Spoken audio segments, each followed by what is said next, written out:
Sinceramente es difícil mencionar todo lo que ocurre dentro de esta situación sin que haya personas que se me pongan en contra, sobre todo con resultados mundialistas que finalmente nos dieron el mundial. Creo que no hace falta explicar lo valioso que es el mundial y lo importante que fue haberlo ganado. Sin embargo, mi experiencia viéndolo fue realmente atroz, no solo por el sufrimiento de cada partido, sino por las cosas que llegué a ver de la dirigencia, como las personas que lo aceptaron y nadie dijo nada. ¿Qué pasó en el mundial?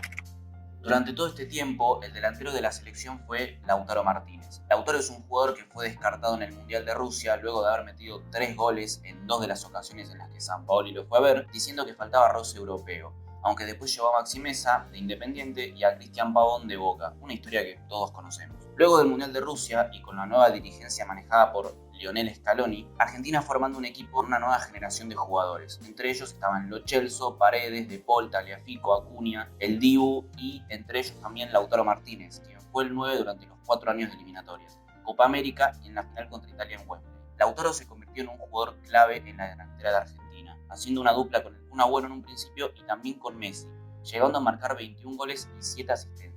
No hace falta aclarar que los delanteros necesitan confianza, tanto en su selección como en sus respectivos clubes, y esto es algo que el técnico debe encargarse de transmitir a todos sus jugadores, sobre todo el 9. Ahora bien, ¿qué pasó?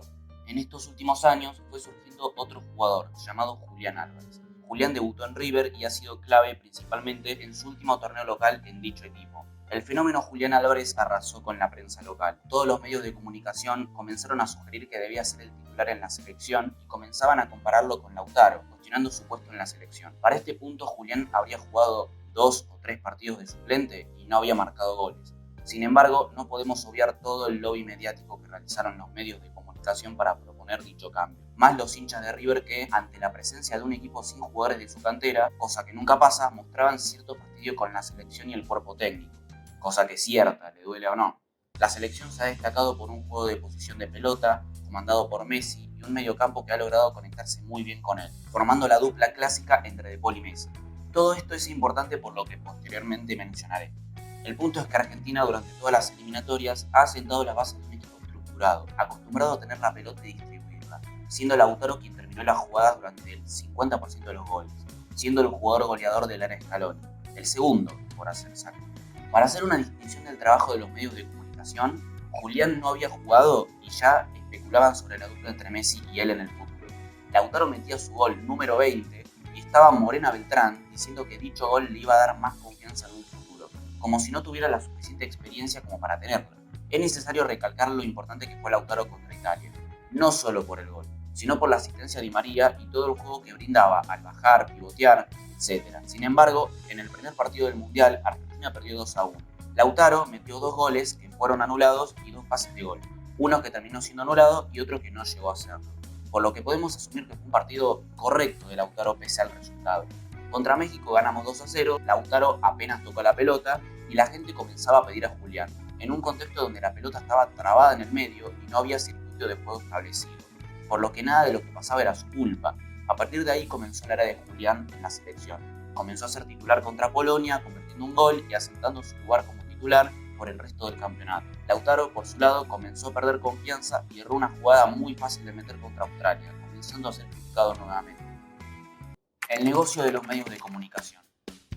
Hablar sobre esto es bastante controversial, puesto que hay mucha interpretación subjetiva dentro del campo futbolístico, pero creo que puedo afirmar, sin temor a equivocarme, que ya no juegan los mejores futbolistas, sino los que más venden. Y esto es porque el fútbol sudamericano se ha convertido y se está convirtiendo eventualmente en una vidriera del fútbol europeo, y en la forma en la que nosotros publicitamos a nuestros jugadores tiene mucho peso en el mercado europeo. En el Mundial esto no quedó fuera de marca, a pesar de que hayamos ganado.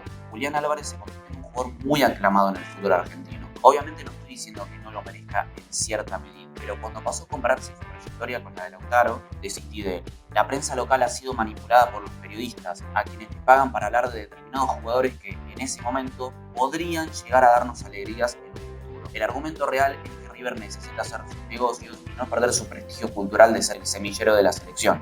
No hay forma que un futbolista de 21 goles y 7 asistencias, habiendo ganado 2 títulos siendo protagonista, haya perdido el puesto en el Mundial con un chico que había marcado un solo gol y había jugado 5 veces. Sin embargo, esto va más allá de un simple negociado periodístico. Cualquier cosa que Julián hacía era motivo de ser aclamado y visto como lo mejor. Nos vendieron un mundial de 6 o 7 puntos como una maravilla moderna, a pesar de haber metido goles que a Lautaro le han criticado por carecer de calidad individual, de pescador, por así decirlo. Julián nunca fue un partícipe necesario en esta selección. Se trataba de un buen suplente que podía entrar y cansar a los rivales con su forma de moverse. Yo recuerdo haberlo visto chocarse con Acuña por no controlar su velocidad, no poder sacarse un tipo de encima para intentar encarar, no saber bajar una pelota que le tiraba Enzo Fernández, errarse goles contra Polonia y que si lo cerraba Lautaro iba a ser una catástrofe, por no decir que lo fue. Ahora bien, ¿por qué los medios hacen esto? Para explicar este punto es necesario recalcar que los medios no son los autores intelectuales del lobby mediático, sino un partícipe necesario que frecuenta dicha situación. Los autores intelectuales son las empresas que patrocinan a la selección y que al mismo tiempo patrocinan a Julián Álvarez, River que pretende tasar a sus joyas a un precio alto y la AFA que no quiere perder a sus sponsors. Pongámoslo así. Supongamos que manejas una empresa como Rexona, que gana millones en ventas de desodorantes y que gana por el patrocinio de la selección que la AFA le financia en tasas millonarias. Esa misma empresa que manejás, a su vez, es publicitada por Julián Álvarez, estrella del fútbol local. Por el otro lado está Lautaro Martínez, quien se encuentra en Italia hace 4 años y que no posee relación con la publicidad argentina, pero es quien juega de titular. A vos como empresario, ¿quién te conviene que juegue? ¿El chico a quien publicitas o el chico que no tiene nada que ver con vos? Si Julián Álvarez no juega, Rexona pierde en ventas y el sponsor de la AFA cada vez se vuelve más difícil de sostener, por lo que la AFA pierde dinero de un patrocinio que no le funciona y las grandes empresas pierden el dinero de las ventas y el del sponsor de la AFA.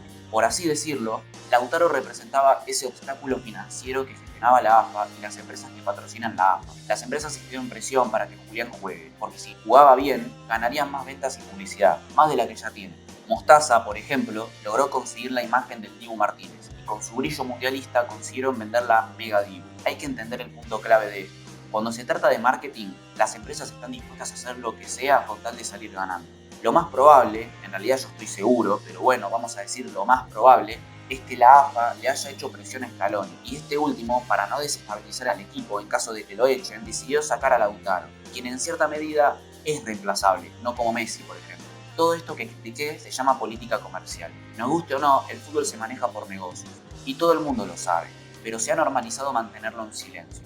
Escuchar a Ángela Lerena locutar con tanta parcialidad me parecía molesto. Escuchar a Matías Martín hacer un análisis táctico de quién correspondía que juegue, si el que ganó 2 títulos haciendo 21 goles o el chico nuevo que no tiene experiencia, era realmente producto de una operación mediática para que las grandes empresas puedan publicitar y ganar imagen pública por sus respectivos publicitarios. El negocio de River. River también hizo su negocio, tanto con Enzo como con Julián. Como ya mencioné anteriormente, el negocio de River va de la mano de dos cuestiones fundamentales. La primera es que River acababa de sacar 2 jugadores de grandísima proyección europea y ellos sabían que podían sacar provecho económico de ambos. El Mundial representaba para River el momento más oportuno para darles entidad a sus 2 jugadores con el fin de que algún equipo se interesara en ellos y venderlos a sobreprecio, caso que pasó con Enzo Fernández al venderse al Chelsea. Un porcentaje chico se lo queda a River, pero sigue siendo muchísimo dinero. Se tratan de 2 jóvenes de 21 y 22 años que tienen la oportunidad de brillar en su selección. El riesgo lo iban a cometer, porque lo que les esperaba era mucho más grande. Muchísimo dinero por parte de la venta de Enzo y un aumento de valor en Julián Álvarez. Es algo que Racing pudo haber hecho con Lautaro en 2018, pero todos sabemos cómo es blanco en ese ámbito. La segunda razón es que River siempre fue el semillero de la selección y ninguno de los jugadores de River que eran convocados jugaban. Por dentro, para la mayoría de los hinchas, debía ser una deshonra que el equipo con mayores proyecciones del fútbol argentino no le brinde un solo jugador titular a una selección que está ganando títulos. Y el que niega que esto pasó, está mintiendo. Análisis verdadero del Mundial, el que nadie se atreve a hacer. Lo cierto es que cada partido tuvo un desarrollo diferente entre sí, por lo que no puedo analizar con la misma vara a cada uno. Pero lo voy a intentar. Lautaro contra Arabia metió 2 goles, uno de ellos mal anulado y 2 pases de gol. Julián entró y tuvo pequeñas intervenciones, pero no pasó a mayores. Lo cierto es que era un partido difícil de cambiar para un chico que recién debutaba. Aún así, ya empezaba Agüero a alimentar el lobby periodístico, diciendo que no era un partido para Lautaro, en un contexto en el que, si no fue el mejor de Argentina, pegan el palo. Contra México es tan simple como decir que el partido estuvo trabado en el medio, nada de lo que ocurrió fue culpa de Lautaro, De Paul estaba haciendo un muy mal partido y México estaba tirado atrás, por lo que difícilmente un delantero pueda brillar así. Ahora, ¿por qué a Julián no le pasó lo mismo? Es básico. Si un equipo es inferior, lo más probable es que se tire atrás. Si le meten un gol, va a empezar a atacar, por lo que habrá más espacios para los delanteros. Julián entró justo cuando Messi metió el gol, por lo que era más propenso a tener situaciones, y aún así perdió muchas pelotas y se tropezaba solo. Contra Polonia, Lautaro fue suplente y al entrar cerró un gol. Julián cerró un mano a mano solo, pero al haber metido un gol anteriormente pasó desapercibido, distinto al caso de Lautaro contra Colombia en la Copa América. Contra Australia, Lautaro tuvo uno de sus peores partidos en la selección y cerró muchos goles. Julián metió un gol que recuperó De Paul, pero dicha recuperación se le atribuyen a él. Y sí, los 9 están en el área y tienen olfato de gol, pero no hubo mucho más. Contra Holanda, la presión de Julián no fue efectiva, puesto a que jugaron a los pelotazos y eventualmente nos llegaba la pelota. El planteo de Lautaro de conectarse con el medio y alejarse de los defensores fue más inteligente, ya que había más chances de poseer la pelota y atacar desde abajo sin dividir la pelota. Lautaro se redimió del partido contra Australia y metió el penal. Julián se chocó con Acuña y generó un contraataque. A pesar de no haber brillado, teníamos a Barsky hablando del partido que hizo. Yo creo que los sobres hablaban por sí solos. Contra Croacia, Lautaro no jugó. Julián metió un doblete. Un gol en el que le rebotó la pelota 2 veces y uno en el que si lo hacía Lautaro hubiese sido visto como un pescador, cosa que ya ha pasado. Aún así, fue el primer partido realmente bueno de Julián en el Mundial. A ver, no es que los otros hayan sido malos, simplemente fueron correctos. Nada más. Contra Francia, Lautaro jugó bien, ciertamente, pero le atribuyen jugadas cerradas en las que Upamecano le bloqueó la pelota. Se notaba mucho la tendencia política detrás de él. Fue clave en el tercer gol. Julián participó en el segundo, aunque no tuvo situaciones. Y Julián lo metió para McAllister, creo que será gol de Di María, ¿vio? Así va Di María, gol. ¿Cómo afecta todo esto a Lautaro? No es tan difícil de entender, pero lo voy a tener que explicar. Supongamos que sos un jugador de selección, el 9 para ser precisos.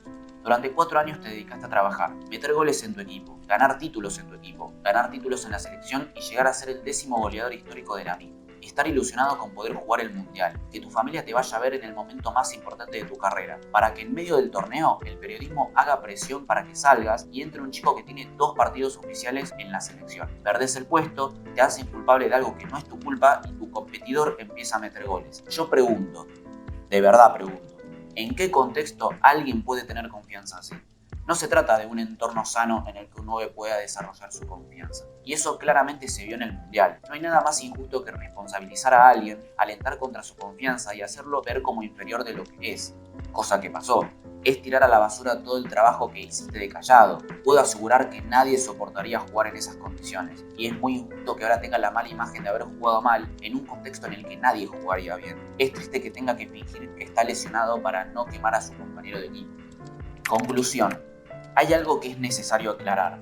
Yo no estoy diciendo que Julián sea mal jugador ni mucho menos. Claramente tiene proyección y personalmente es algo que vi desde sus inicios.